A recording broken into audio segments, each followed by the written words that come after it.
पूरा लोकल మా ప్రభుత్వం ఏర్పడిన ఎంబడే యాదవ్ మిత్రులు వచ్చి అధికారికంగా ఈ పండుగను రాష్ట్ర పండుగగా నిర్వహించాలని మిత్రులు శంకర్ యాదవ్, అంజన్ కుమార్ యాదవ్, ఇతర యాదవ సంఘాల సోదరులందరూ వచ్చి నన్ను అడగడం జరిగింది. నాకు ఆశ్చర్యం అనిపించింది. తెలంగాణ రాష్ట్రం వచ్చి 10 సంవత్సరాలైనా సదర్ను రాష్ట్ర ఉత్సవంగా ఎందుకు నిర్వహించలేదో నాకు అర్థం కాలే. కానీ రాజకీయాలకు వెళ్లకుండా తక్షణమే సదర్ను రాష్ట్ర ఉత్సవంగా ప్రకటించడమే కాదు, రాష్ట్ర ప్రభుత్వం తరఫున నిర్వహించడానికి అవసరమైన నిధులను కూడా కేటాయించడం జరిగింది. ఈనాడు మిత్రులారా, రాజకీయ అవకాశాలు ఇచ్చినవి సరిపోతాయంటే సరిపోవు. ఇంకా యాదవ సోదరులకు ఇవ్వాల్సిన అవసరం ఉంది. తప్పకుండా మీ ప్రాధాన్యతను గుర్తిస్తాం.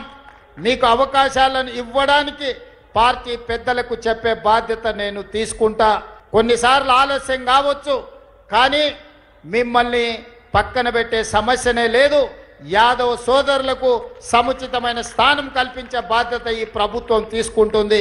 అది సంక్షేమమైన, అభివృద్ధి అయినా, రాజకీయ ప్రాతినిధ్యమైన ఏ అంశాలలో అయినా కూడా మీ ప్రాధాన్యత, మీకు సముచితమైన స్థానాన్ని కల్పించే బాధ్యత పార్టీ పరంగా, ప్రభుత్వ పరంగా తీసుకుంటామని మిత్రులందరికీ తెలియజేయడం జరుగుతుంది.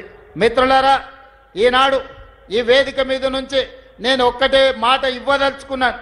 ఏ విషయాలున్నా నిస్సంకోచంగా ప్రభుత్వం దగ్గరికి రండి. ప్రభుత్వానికి మీరు చెప్పండి. మీరు అడిగిన సమస్యల్ని 100% పరిష్కరించే చిత్తశుద్ధి బాధ్యతతో ఈ ప్రభుత్వం తీసుకుంటుంది. ఇక్కడ భారతీయ జనతా పార్టీకి సంబంధించిన పెద్దలు, మిత్రులు, యాదవ సంఘాల నాయకులు ఉన్నారు.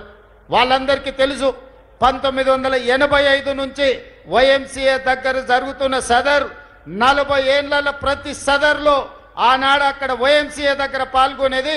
ఈనాడు తెలంగాణ రాష్ట్ర ముఖ్యమంత్రిగా యాదవ సదర్లో ఈ సమ్మేళనంలో పాల్గొని మీకు మాకున్న సంబంధం, మీ పట్ల మాకున్న ప్రత్యేకమైన అభిమానాన్ని ఈ రకంగా మేము వ్యక్తం చేస్తున్నాం. అందుకే పెద్దలు బండారు దత్తాత్రేయ గారి గురించి వివిధ సందర్భాలలో మేము మాట్లాడిన సంగతి చూసాం. ఈ తెలంగాణ రాష్ట్రంలోనే అరుదైన అందరూ గౌరవించి దత్తన్న వచ్చిండంటే ఎవరైనా లేచి కుర్చీ ఇచ్చి మర్యాద ఇచ్చే ఒక మంచి సాంప్రదాయాన్ని దసరా పండుగ సందర్భంగా అలై బలై ఉత్సవాలను దత్తన్న నిర్వహిస్తున్నాడు. అంటే ఈరోజు తెలంగాణ రాష్ట్రంలో మీకు ఉన్న ప్రాధాన్యత, కమ్యూనిటీకి ఉన్న గౌరవం ఈ సందర్భంగా నేను గుర్తు చేస్తున్నా. అందుకే మిత్రులారా, ప్రభుత్వ పరంగా అన్ని అంశాలలో ప్రభుత్వం సహకరిస్తుంది. అవసరమైన మేరకు మీరు వచ్చి కూర్చొని మీరు ఏ సమస్యలు ఉన్నాయో పరిష్కరించుకోండి.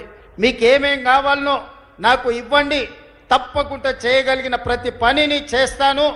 మీ సహకారం తీసుకొని ఈ రాష్ట్రంలో పెట్టుబడులు తీసుకొచ్చి ఈ రాష్ట్రాన్ని దేశంలోనే ఒక అభివృద్ధి చెందిన రాష్ట్రంగా తీర్చిదిద్దే బాధ్యత నాది.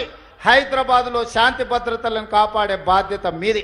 ఈ నగరం ప్రశాంతంగా ఉండాలి అనంటే, ఈ నగరం అభివృద్ధి జరగాలి అనంటే యాదవ సోదరుల సహకారం ఉండాలి. మీ సహకారంతో తెలంగాణ రాష్ట్రాన్ని ముందుకు తీసుకెళ్తానని తెలియజేస్తూ మీ అందరి దగ్గర సెలవు తీసుకుంటున్నా.